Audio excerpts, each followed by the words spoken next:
Studio बलुआहा।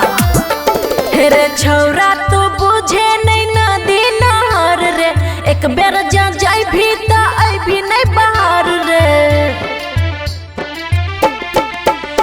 रे छौरा तो बुझे नहीं नदी नहर रे, एक बेर जा जाई भी त अभी नहीं बाहर रे।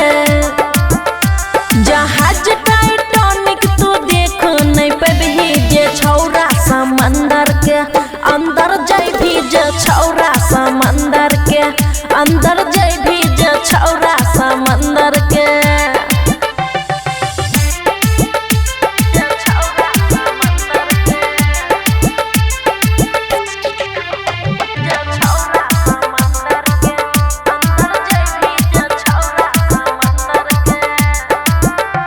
रे कोई साइंटिस्ट नहीं पता लगैतो रे, दुनिया में नाम बाकी अमर हो जैतो रे।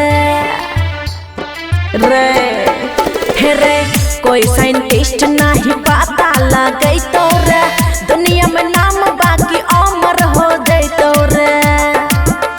अरे था होने लगतो ऊपर तू नहीं अभी जे छौरा समंदर के अंदर अभी जे छौरा समंदर के अंदर अभी जे छौरा समंदर के।